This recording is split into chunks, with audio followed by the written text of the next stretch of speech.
Hi student, welcome back to my channel. आप सभी लोगों का हमारे इस चैनल पर स्वागत है। आज का हमारा जो ये प्रैक्टिस सेट है, ये प्रैक्टिस सेट पूरा का पूरा मैग्नीशियम और सल्फर पर है। तो चलिए क्लास को शुरू करते हैं। क्वेश्चन नंबर फर्स्ट, एक स्वस्थ व्यक्ति के शरीर में मैग्नीशियम की कितनी मात्रा उपस्थित रहती है?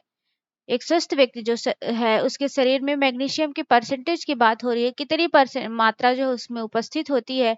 20 mg, 25 mg, 30 mg या 40 mg। तो एक स्वस्थ व्यक्ति के शरीर में जो मैग्नीशियम की मात्रा उपस्थित होती है वह कितनी? तो 25 mg जो है, इतनी मात्रा एक स्वस्थ व्यक्ति के शरीर में मैग्नीशियम की पाई जाती है। Next question, question number second, magnesium का अधिकांश भाग अस्थियों में निम्न में से किस रूप में विद्यमान रहता है? तो मैग्नीशियम का जो अधिकांश भाग अस्थियों में विद्यमान होता है, यह किस रूप में होता है? फास्फेट के रूप में, बाइकार्बोनेट के रूप में, ए एवं बी दोनों के रूप में, या इनमें से कोई नहीं? तो मैग्नीशियम का अधिकांश भाग जो अस्थियों में विद्यमान होता है, फास्फेट के रूप में भी होता है, बाइकार्बोनेट के रूप में भी होता है। इसका जो आंसर सही होगा option number C is the correct option. ये दोनों रूप में जो है वो विद्यमान होता है। Next question, question number third, नर्म ऊतकों में मैग्नीशियम का कितना भाग प्रोटीन के साथ मिलकर उपस्थित होता है? तो जो नर्म ऊतक होते हैं इसमें मैग्नीशियम का कितना भाग प्रोटीन के साथ मिलकर उपस्थित रहता है? 1/2, 1/3, 1/4 या 1/5? तो नर्म ऊतकों में जो मैग्नीशियम का भाग प्रोटीन के साथ मिलकर उपस्थित होता है वह 1/5 होता है। इसका जो आंसर सही होगा option number D is the correct answer. Next question, question number four, oxidative phosphorylation के कोफैक्टर के लिए निम्न में से कौन आवश्यक होता है? तो ऑक्सीडेटिव फास्फोरिलेशन के कोफैक्टर के रूप में इसमें से क्या आवश्यक होता है? Calcium, magnesium, phosphorus, iodine. तो ऑक्सीडेटिव फास्फोरिलेशन के कोफैक्टर के लिए जो जिम्मेदार होता है या आवश्यक होता है, मैग्नीशियम आवश्यक होता है। इसका जो आंसर सही होगा option number B is the correct option. Next question, question number five, निम्न में से किस एंजाइम को सक्रिय बनाने में मैग्नीशियम सहायता प्रदान करता है? इसमें से कौन सा ऐसा एंजाइम है जिसको सक्रिय बनाने में मैग्नीशियम सहायता प्रदान करता है? एल्केलाइन है, फास्फोटेज है, फास्फोरिलेटिंग है, उपरोक्त सभी। तो जो फास्फोरिलेटिंग है, इस फास्फोरिलेटिंग को सक्रिय बनाने में जो मैग्नीशियम है वह आपका सहायता प्रदान करता है। Next question, question number six, को कार्बोक्सिलेस एंजाइम में निम्न में से क्या पाया जाता है? को कार्बोक्सिलेस एंजाइम जो होता है इसमें से निम्न में से क्या उपस्थित होता है? Calcium, oxygen, phosphorus, magnesium. तो इसमें जो उपस्थित होता है वह आपका मैग्नीशियम उपस्थित होता है। कौन सा आपका उपस्थित होता है? तो मैग्नीशियम जो है इसमें पाया जाता है। इसका आंसर जो सही होगा option number D is the correct option.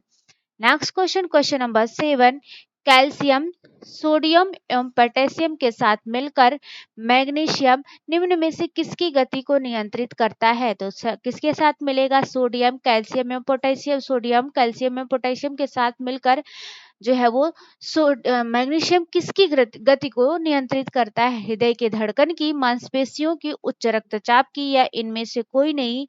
तो यह जो नियंत्रित करता है वह हृदय की धड़कन को नियंत्रित करता है। इसको जो ऑप्शन सही होगा option number A is the correct option. Next question, question number eight, magnesium के कार्य निम्न में से कौन से हैं? इसमें से कौन सा कार्य जो मैग्नीशियम का है? कैल्शियम तथा फास्फोरस के उपापचय में सहायक, मांसपेशीय ऊतकों को नियंत्रित करने में सहायक, रक्तचाप को सामान्य बनाए रखने में सहायक, उपरोक्त सभी।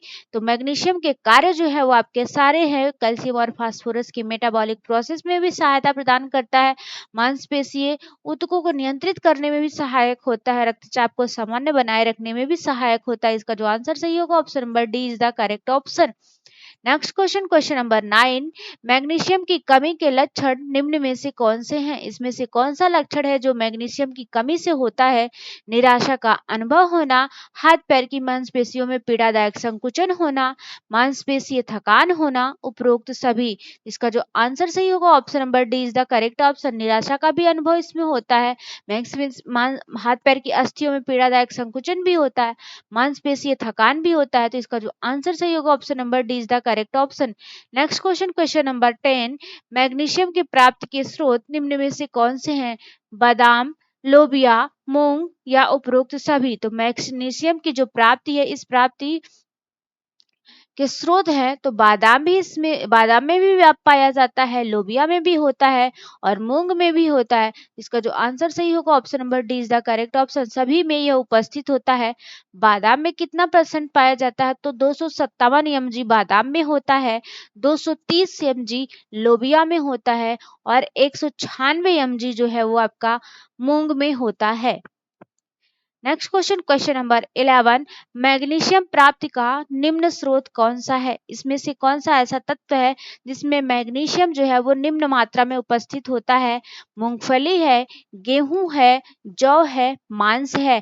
तो इसका जो आंसर सही होगा option number D is the correct answer. मांस में सबसे कम मात्रा में मैग्नीशियम पाया जाता है। Next question, question number 12, sulphur निम्न में से किन अमीनो अम्ल में पाया जाता है? सल्फर जो है इसमें से कौन सा ऐसा अमीनो अम्ल है जिसमें सल्फर की मात्रा उपस्थित होती है? सिस्टीन है, मेथियोनिन है, ए एवं बी दोनों है या इनमें से कोई नहीं? तो सल्फर जो इसमें किस अमीनो अम्ल में पाया जाता है? तो सिस्टीन में भी इसकी मात्रा उपस्थित होती है, मेथियोनिन में भी इसकी मात्रा पाई जाती है। इसका जो आंसर सही होगा option number C is the correct option. Next question, question number 13, ऑक्सीकरण क्रिया में भाग लेने वाला ग्लूटाथायोन का निर्माण निम्न में से किससे होता है? तो ऑक्सीकरण क्रिया में जो भाग लेने वाला ग्लूटाथायोन है, इसका निर्माण किससे होता है? Sulphur, calcium, magnesium, iodine? तो इसका जो निर्माण होता है यह सल्फर से होता है। इसका जो आंसर सही होगा option number A is the correct option. Next question, question number 14, melanin, insulin, hormone, cartilage व अन्य शरीर के यौगिकों में निम्न में से कौन उपस्थित होता है? मेलानिन ये त्वचा के रंग के लिए जिम्मेदार होता है, इंसुलिन जो होता है जिसका स्रावण होता है मधुमेह में, और हार्मोन्स जो है कार्टिलेज जिसकी बोन्स बनी होती है, हार्मोन्स आपके सिक्रेशन होता है, हमारे शरीर में इसकी मात्रा पाई जाती है। इसके लिए जो जिम्मेदार तत्व है पोटेशियम है, सल्फर है, आयोडीन है, जिंक है। इसके लिए जो जिम्मेदार तत्व है वह सल्फर। इसका जो आंसर सही होगा option number B is the correct option. Next question, question number 15, sulphur के कार्य निम्न में से कौन से हैं? इसमें से कौन सा ऐसा कार्य है जो सल्फर का है? प्रोटीन के पाचन शोषण में सहायक, ऑक्सीकरण क्रियाओं के लिए आवश्यक, बाल, नाखून, त्वचा की वृद्धि एवं चमक के लिए आवश्यक, उपरोक्त सभी? तो प्रोटीन के पाचन शोषण में सहायता प्रदान करता है, ऑक्सीकरण क्रियाओं को भी सम्मत करने में सहायता के लिए आवश्यक होता है, न बाल, नाखून, त्वचा की वृद्धि और उसमें चमक लाने के लिए भी यह का आवश्यक होता है। इसका जो आंसर सही होगा option number D is the correct option. ये रहा हमारा आज का प्रैक्टिस सेट के सारे क्वेश्चन। थोड़ा सा क्लास लेट हो गई है, कुछ प्रॉब्लम की वजह से, कुछ टेक्निकल प्रॉब्लम थी, इस वजह से थोड़ी सी क्लास लेट हो गई है, उसके लिए सो सॉरी। आज की क्लास को यही रखते हैं, नेक्स्ट सेशन में फिर मिलेंगे, तब तक के लिए thank you so much. Thank you so much for watching this video.